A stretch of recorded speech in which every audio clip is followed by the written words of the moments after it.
Hello, and welcome to the next exciting episode of Pulp today. I don't know which number it is, 20 something. Anyway, uh, wine seemed appropriate for today. We're going to talk about uh, what I will whimsically refer to as the first pulp story ever. Uh, got a fresh copy in the mail recently and was excited to read it. It's been one of my favorite books since I was a teenager. And it's got everything a good pulp story needs, aside from jacket lint. It's got adultery, sex, violence, war, supernatural creatures, everything you might want in a story. But I'm just going to dive into it. This is what I'm calling the first pulp novel ever. Tell me about a complicated man. Muse, tell me how he wandered and was lost when he had wrecked the holy town of Troy, and where he went and who he met, the pain he suffered on the sea, and how he worked to save his life and bring his men back home. He failed, and for their own mistakes they died. They ate the sun god's cattle, and the god kept them from home. Now, goddess, child of Zeus, tell me the story for our modern times. Find the beginning. All the other Greeks who had survived the brutal sack of Troy sailed safely home to their own wives, except this man alone. Calypso, a great goddess, had trapped him in her cave. She wanted him to be her husband. When the year rolled around in which the gods decreed he should go home to Ithaca, his troubles went on. The man was friendless. All the gods took pity, except Poseidon's anger never ended, until Odysseus was back at home. But now, the distant Ethiopians who lived between the sunset and the dawn were worshipping the sea god with a feast, 100 cattle and 100 rams. There sat the god, delighting in his banquet. The other gods were gathered on Olympus at Father Zeus' palace. He was thinking of fine, well-born Aegisthus, who was killed by Agamemnon's famous son Orestes. He told the deathless gods, "This is absurd, that mortals blame the gods. They say we cause their suffering, but they themselves increase it by folly." So Aegisthus overstepped. He took the legal wife of Agamemnon, and then killed the husband when he came back home, although he knew that would doom them all. We gods had warned Aegisthus. We sent down perceptive Hermes, who flashed into sight and told him not to murder Agamemnon or court his wife. Orestes would grow up and come back to his home and take revenge. Aegisthus would not hear that good advice, but now his death has paid all debts. Athena looked at him steadily and answered, "Father, he did deserve to die. Bring death to all who act like him.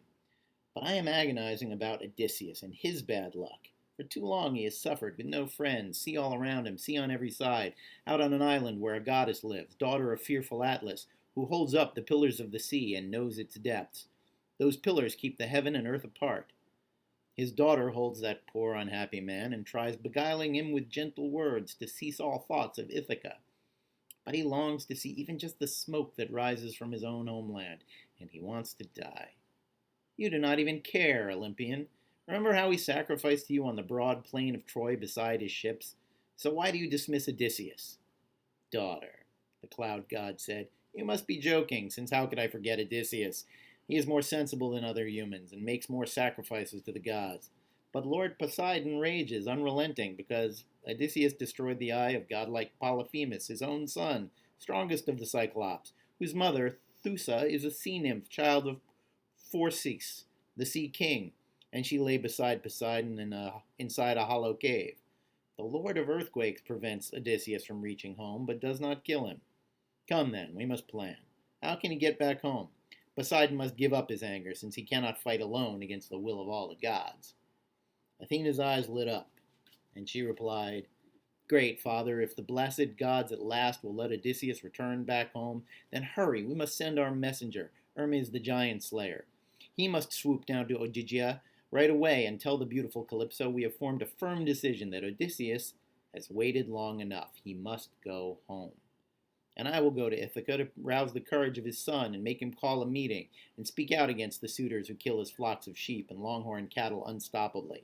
Then I will send him off to Pylos and to Sparta to seek news about his father's journey home and gain a noble reputation for himself." The Odyssey. One of my favorite books, recently translated by Emily Wilson, and it's terrific. It's the best translation I've read of it yet. Not that I have any ancient Greek to fall back on to know that to know the accuracy of it, but as a work of poetry and interpretation, it seems spot on. So go pick up a copy, as I recently did.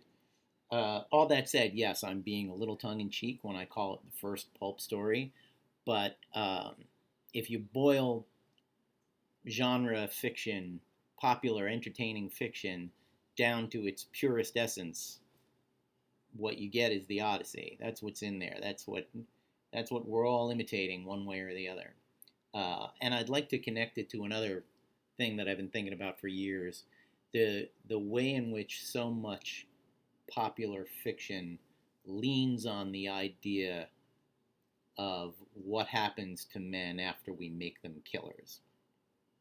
Uh, in the 70s, growing up, it occurred to me that the villain was always some brain damaged sufferer from the Vietnam War, some veteran, and usually portrayed in a horrible light.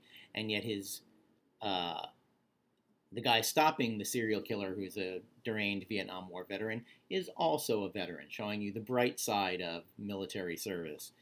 This pattern repeats over and over again. Film noir is about damaged veterans of the Second World War and the Korean War, and they are hunted down by damaged veterans of the Second World War and the Korean War.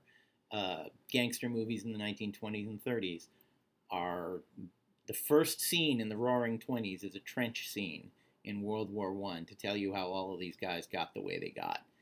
And you take that back to Westerns. There's always a guy wearing the remnants of a Civil War uniform in a Western. And you go back to Agamemnon and the plays of Aeschylus and Sophocles and Homer before them all, and it's all about a veteran trying to deal with what happened to him and the rough transition. Now Homer gives Odysseus 10 years to deal with how he might have changed by war, and I won't say that it's a major concern of the Odyssey, but it hangs over everything, and the veteran experience hangs over pop culture in a fascinating way that I don't know that I'm sure there's a thesis out there about it somewhere. It's just kind of something I stumbled upon thinking about so much of the genre fiction I grew up enjoying. Anyway, that's it for today. Here's a little tribute to the Wine Dark Sea. And go read the Odyssey again. It's a bundle of laughs.